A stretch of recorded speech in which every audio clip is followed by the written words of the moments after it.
Hey guys, कैसे हैं आप सभी लोग। Welcome back to my channel AGNI manga. तो यार डिवाइन किंग की एक और बिल्कुल नई एपिसोड के साथ हाजिर हूँ, जो कि होने वाली है एपिसोड नंबर 12। लेकिन शुरू करने से पहले अगर आप लोगों ने मेरे चैनल को सब्सक्राइब नहीं किया है तो पहले जाकर के मेरे चैनल को सब्सक्राइब कर लीजिए, शुक्रिया। एंड शुरू करते हैं हमारा आज का ये वाला एपिसोड। तो जैसा कि आप लोगों ने पिछले एपिसोड में देखा था, चैन क्लैन और सैन क्लैन वाले लोग ग्रीन आई एबिस टाइगर बीस्ट को पकड़ने के लिए आए होते हैं, लेकिन यहीं पर जियान चैन इस चीज का फायदा उठा करके उस टाइगर किंग की केव के अंदर चले जाता है, जिसके बाद उसे वहाँ पे काफी ज्यादा खजाना दिखाई पड़ता है। अब इसके आगे का एपिसोड हम लोग आज देखेंगे। तो एपिसोड की स्टार्टिंग में जियान चैन को दिखाया जाता है। जियान चैन अपने हाथ में एक स्पेस थैले को लेकर के कहता है, इतना सारा ट्रेजर तो काफी रहेगा मेरे क्लैन के डेवलपमेंट फंड के लिए। इसके बाद जियान चैन फ्लोर पे पड़े सारे खजाने को अपने स्पेस थैले को खोल करके उसके अंदर सब कुछ भर लेता है। फिर एक पल में ही वहाँ का सारा खजाना जियान चैन के उस स्पेस थैले के अंदर आ जाता है। इसके बाद जियान चैन उस थैले को बंद करके कहता है कि अभी तो मैं सिर्फ इस केव के आउटर मोस्ट एरिया में हूँ, मगर मुझे लगता है कि मुझे इस केव के और भी ज्यादा अंदर जाकर के देखना चाहिए कि अंदर मुझे और भी कितना ट्रेजर देखने को मिलेगा। और फिर इतना कहकर के जियान चैन उस केव के अंदर डीप में जाने लगता है, जिसके थोड़ी देर बाद जियान चैन अपने सामने देख करके कहता है कि सच में जैसा कि मैंने एक्सपेक्ट किया था,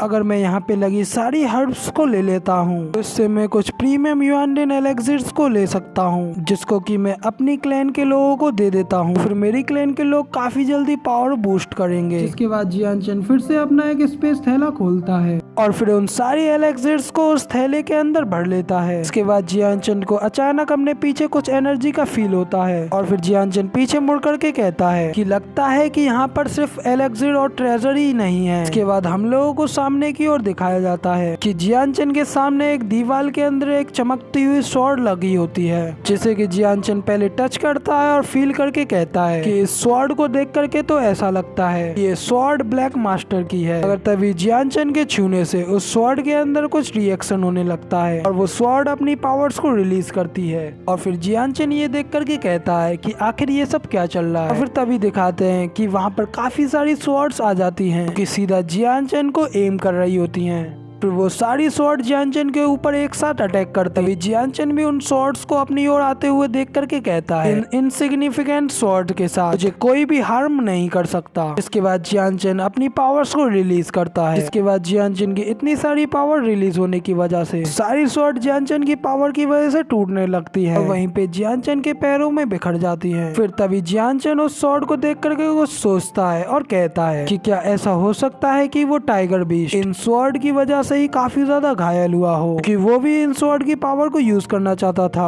और उसके बाद जियान चैन भी उस स्वॉर्ड के ऊपर हाथ रखने लगता है और कहता है कि मुझे नहीं लगा था कि ये चीज भी मेरी इतनी ज्यादा हेल्प करेगी। तभी जियान चैन उस स्वॉर्ड की पावर्स को एब्जॉर्ब करने लगता है। फिर तभी दिखाते हैं कि उस स्वॉर्ड की पावर और साथ ही बाकी की सारी स्वॉर्ड की एनर्जी भी जियान चैन की बॉडी के अंदर एब्जॉर्ब होने लगती है, जिसके बाद उस स्वॉर्ड के अंदर से एक लिक्विड इंटेंट निकलता है और फिर जियान चैन उसे भी अपने अंदर ले लेता है। और फिर इस स्वॉर्ड इंटेंट की हेल्प से जियान चैन वहीं पे ब्रेक थ्रू कर लेता है, जिसके बाद जियान चैन कहता है कि मैं अब अपने जेन्युइन के 4th टियर पर आ गया हूँ। मुझे तो ये बिल्कुल भी बिलीव नहीं होता कि मैंने स्वॉर्ड इंटेंट की पावर की वजह से नेक्स्ट टियर को रीच कर लिया है। लेकिन तभी जियान चैन के ब्रेक थ्रू करते ही अचानक जियान चैन की सामने वाली दीवार के अंदर एक क्रैक आने लगता है, जिसे कि देख करके जियान चैन पहले थोड़ा हैरान होता है। फिर वो देखता है कि उस दीवार के अंदर से एक बैच टाइप की कुछ चीज गिरती है। फिर जियान चैन फिर उस बैच को देख करके कहता है आखिर अब ये क्या चीज है, मगर तभी अचानक उस बैच के अंदर से द मास्टर की स्पिरिट बाहर निकलती है। फिर वो स्पिरिट जियान चैन से कहती है कि कांग्रेचुलेशन,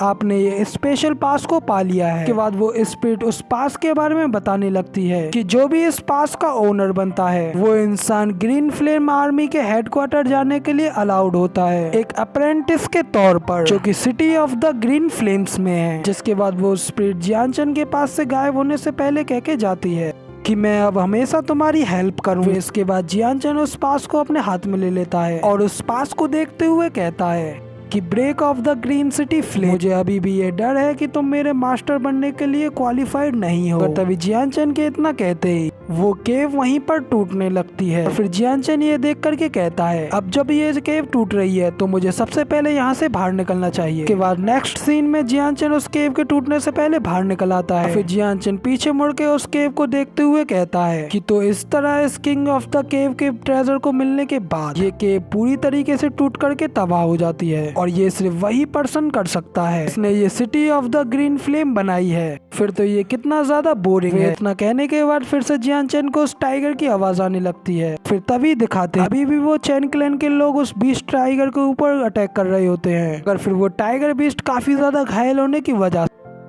वहाँ से उन लोगों से दूर भागने के लिए ये देख करके वो लोग कहते हैं कि ये बिल्कुल भी अच्छा नहीं हुआ। ये बीस्ट तो यहाँ से भागने की कोशिश कर रहा है, सभी लोग जल्दी से इस बीस्ट का पीछा करो। अब हम लोग अपने इतने ज्यादा साथियों को खो देने के बाद इस बीस्ट को यहाँ से ऐसे भागने नहीं दे। लेकिन तभी लियोंग अपने साथियों को उस बीस्ट का पीछा करने से रोक लेता है। तभी वो टाइगर बीस्ट भी वहाँ से जल्दी से भाग जाता है। इसके बाद लियोंग कहता है कि ये बीस्ट इतनी जख्मी हालत में हम लोगों से ज्यादा दूर नहीं भाग सकता, लेकिन सबसे पहले हमें उस केव के अंदर रखे ट्रेजर को लेना है, जिसके बाद हम बाकी की चीजों के लिए डिसाइड करेंगे। इसके लिए जैंग यान भी रेडी होता है और कहता है कि हाँ हमें सबसे पहले उस केव में जाना चाहिए। मगर दूसरी ओर जियान चैन भी ऊपर से उन लोगों के ऊपर नजर रख रहा होता है और फिर लियांग अपनी टीम को ऑर्डर देता है कि अब तुम सब अपने आप को तैयार कर लो, अब हम सब लोग उस हिल साइड केव के ऊपर मार्च करने वाले हैं। मगर तभी दूसरी ओर जियान चैन उन लोगों को देख करके काफी ज्यादा खुश होता है और कहता है कि इन लोगों को देख करके तो मुझे ऐसा लगता है कि मेरा रियली में यहाँ पे सबसे ज्यादा फायदा हुआ है। मगर तभी सीन चेंज होता है और हमें अंकल की ओर का सीन दिखाया जाता है। वहाँ पे थर्ड अंकल टाइसन से कहते हैं कि बिग ब्रदर हम लोग भी उनके पीछे क्यों नहीं गए,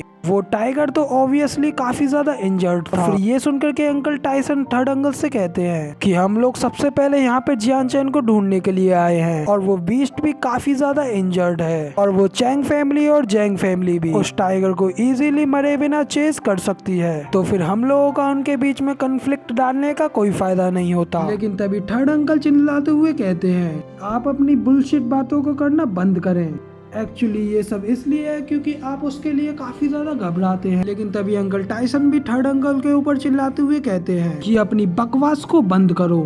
भले ही लिंग क्लैन बाकी सभी लोगों से घबराते, लेकिन अभी इस समय हम टियानलोंग गैंग से भी ज्यादा बड़े खतरे को सामना कर रहे हैं, इसीलिए हमें बाकी सभी लोगों से ज्यादा यहाँ पर केयरफुल रहना होगा। लेकिन तभी दोनों अंकल ये सब बातें कर ही रहे होते कि अचानक उन दोनों के सामने लिंग जियान चैन आ जाता है और कहता है कि बिग अंकल थर्ड अंकल मैं वापस आ गया हूँ। दूसरी ओर बिग अंकल और थर्ड अंकल भी जियान चैन को देख करके काफी ज्यादा खुश होते हैं। लेकिन तभी हमारा ये वाला एपिसोड यहीं पर कंप्लीट हो जाता है। अब अगर आप लोगों को हमारी ये वाली वीडियो पसंद आई हो तो यार एक लाइक कर देना, साथ ही कमेंट में बताना कि आपको हमारी ये वाली वीडियो कैसी लगी और इसके आने वाले नेक्स्ट पार्टों को देखने के लिए हमारे इस चैनल को सब्सक्राइब जरूर कर लेना और साथ ही बेल आइकन को दबाना बिल्कुल भी मत भूलना, ताकि हमारी लेटेस्ट अपडेट आप तक सबसे पहले पहुंचे। जिसके बाद मैं मिलता हूं आपसे अगली वीडियो में, तब तक के लिए टाटा बाय बाय, फिर मिलते हैं।